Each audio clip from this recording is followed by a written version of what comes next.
Hello and welcome back to Technically Something, the show where we talk about technology, creativity, tutorials, and gaming. As always, I'm your host, Kevin Allen, and in this video we are continuing where we left off with creating your first logo. So what I did in the last video, if you didn't see it, is I created 10 thumbnail sketches and then decided on which one I liked the most and then made a final version. This is just sort of a refined sketch, but what I'm going to do today is create that in Illustrator using the pen tool, shapes, and Pathfinder. So what I'm going to start off with is making sure that my file, my new document, is set to inches. And from here, it's just a choice of what you want, whether it's vertically oriented or horizontal. If this is your first time looking at the workspace for Illustrator, all of your tools are going to be on the left, and then you'll have different panels telling you certain properties of what's happening in the workspace on the right.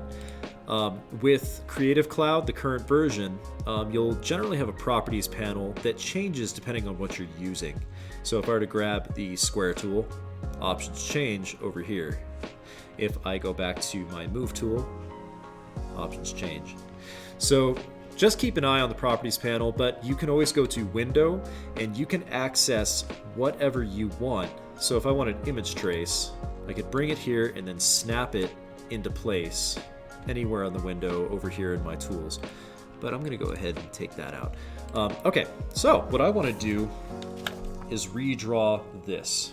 Okay, so I have this off to the side, and what I'm going to start off with is making this circle. So I'm going to grab the ellipse tool, and it's L on the keyboard to access that. Here's a quick pointer for any shape tool.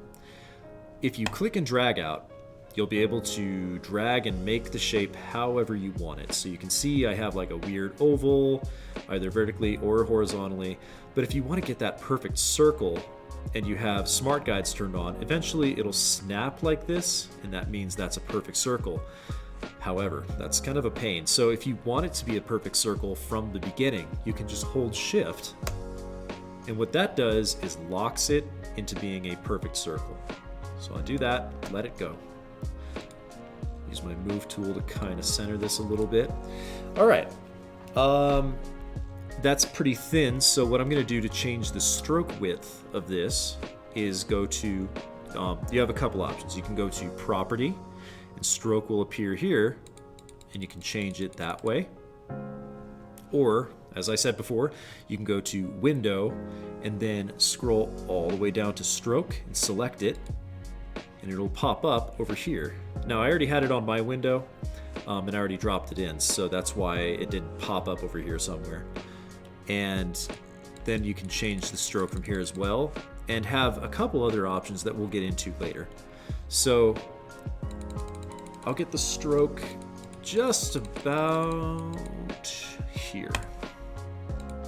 Yeah, I like that. Okay, now I have to create the G and D. And the way that I drew those, they were basically half circles anyway. So now I can make two more circles. So I'm going to click L on my keyboard. And I want them to be roughly this size. And I'm going to make sure that they fall on the centered lines here. Drag the other one down. And here's another tip. If you want to duplicate the same shape that you have here, a lot of people are like, yeah, just hit Control C and then Control V and it pastes it. You can also hit Control C and F, and that'll place it right on top of the other one. But what a lot of people don't know is that you can drag the shape where you want it to go, and I'm still holding Shift to drag it down perfectly straight. And before I let go, I hold Alt. And if you'll notice, you see how my pointer suddenly shows another pointer? That means that while I'm holding Alt, it will duplicate the shape when I let go. And there we are. Now I'm going to use the arrow keys while this is selected to just kind of nudge it up a little bit. And I think that's pretty good. What I want to do next is take off these sides. I just want them to be half circles. So I'm going to use my direct selection tool, or A on the keyboard. Click on one point, and it's this point right here on the side. And I'm going to just hit delete. Now I'm going to do the same thing for this circle. I'm going to hit this point and delete. And see, this is what's cool about Illustrator, is that it gives you so much control over every shape that you have on your workspace. And as you move forward, you'll be able to work faster and faster and faster, given that you know the tools. So this is just really about practicing those tools. Now, what I need to do is add a vertical line. So what I'm going to do, now that this line is just kind of floating here, it's not complete, it's not a complete shape anymore. So I'm going to select my pen tool, and you can do this by pressing P on the keyboard. And this allows you to pretty much draw any free-form shape that you want by clicking and dragging from point to point. So I'm going to click on this open point here, and holding Shift, I'll go up to the top and connect it. And then what we can do from here is click on this point, hold Shift, go out to the side just a little bit, not too much. And that kind of adds the G feature, and the D kind of swoops down below. But one thing that I'm not crazy about is how this line here goes out and it doesn't match up down here. So I'm going to just go over just a little bit, not too much. And we'll be able to change that up a little bit later to make sure it's perfect. All right, now I'm going to use the pen tool to create this sort of pen shape that's at the very top here.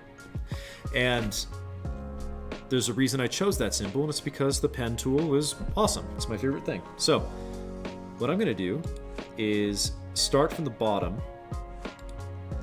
And remember, as I do this, one thing to keep in mind is that the pen tool is a point-to-point shape creator. Just think of it like that. So I click and I create a point, and it gives me a preview of what's going to happen next. So if I go to where I want that line to be, I click again, and now it's made that line. So I do it again. I go up just a little ways, click. And since I have Smart Guides turned on, remember that's Control U to turn on Smart Guides, it'll show me if I drag out before I click where this will line up with that first point that I made. So I'm going to do this. I'm going to click and connect this shape. There.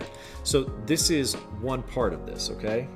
All right, so what I'm going to do next is make this central diamond sort of shape.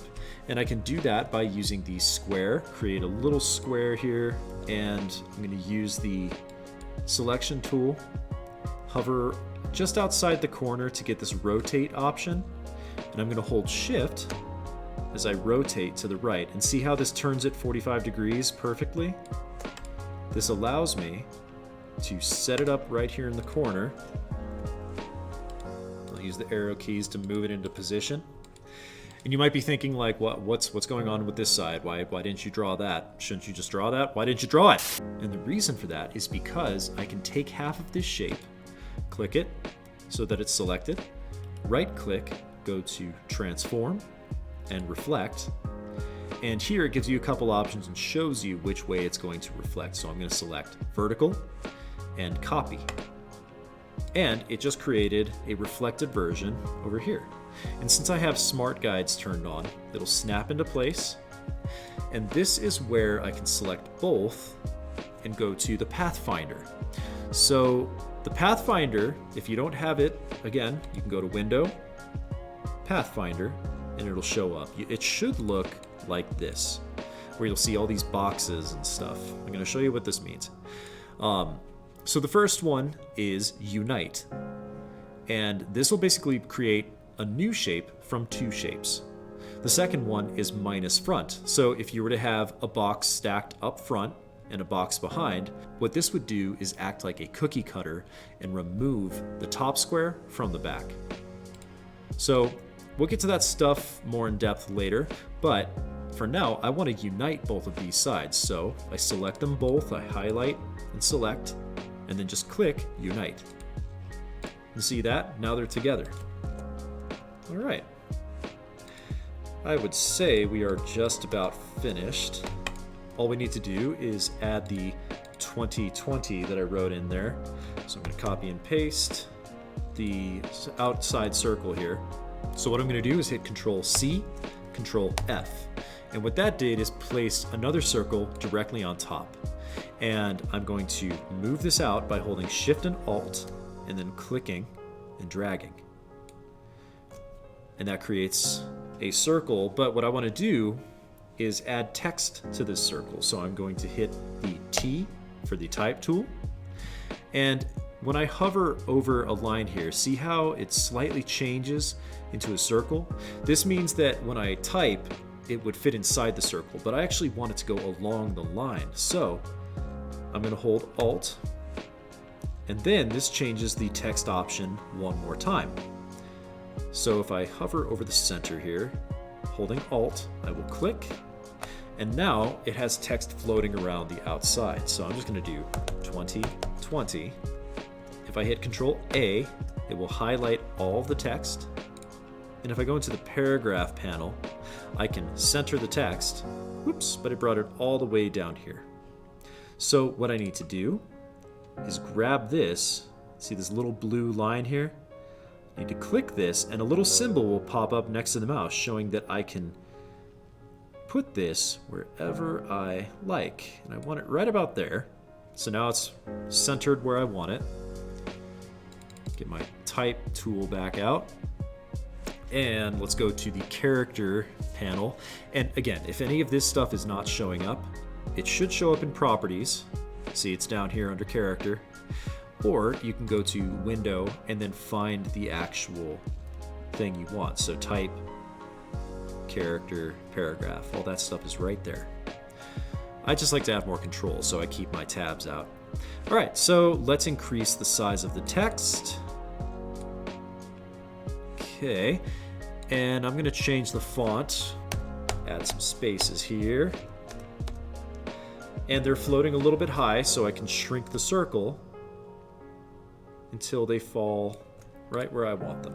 If you ever want to make changes or thicken up certain text, like this one's pretty thin compared to all the other stuff I have, you could try adding a stroke and then go to your stroke options, up the stroke as you go from here. Also, if you want to add some color to this, you can select an object, and here you have your fill color and your stroke color. You can also find this under the color panel on the right, where it gives you a huge amount of options depending on what your color mode is set to. Mine's set to RGB, but you could set it to CMYK or lab or whatever you want. And as long as your stroke or fill color is selected, you can change the color. And notice nothing happened. That's because the stroke color is black and the stroke is really, really thick on this. So what I want to do is match the red to the stroke. So I can click and drag this red and drop it onto the stroke. And that does it. Again, if I want to change what this white is here, I could double click into this group, select this, and look at that. So we have white fill, black outline. So maybe I want to change this to the same red, but all of a sudden my red disappeared over here. So what I can do is drag these sliders down, because see, RGB, red, green, blue. So I'll take the green all the way down and blue all the way down. And there we get that red again. And then when I'm finished, just double click out. And there you have it. Our very first logo. It's amazing. But of course we have to show the world this stuff, and more importantly, if you're in my class, you need to show me. So we need to go to File, Save As, and the way that I want you to save this file, just for naming conventions, if you're turning this into me, is to do your first name, last name, little dash, and the name of the assignment. And in this case, we'll just call this my first logo. Make sure that the save as type, make sure that you have this selected as an AI file. It's not the end of the world if you have it saved as a Adobe PDF or an EPS, but I still prefer that you save it as an AI, okay? So first, last name, my first logo, let's save. After that, all you have to do is turn it into me. Unless, of course, you're just watching this from home just because you want to learn some stuff about Illustrator, in which case you don't gotta do nothing. Alright guys, that about wraps it up for this tutorial. Make sure to like, comment, and subscribe, and if you have any questions, I'm always happy to answer. In the meantime, I hope that you have a wonderful rest of your day. Stay safe, stay positive, and I will see you soon.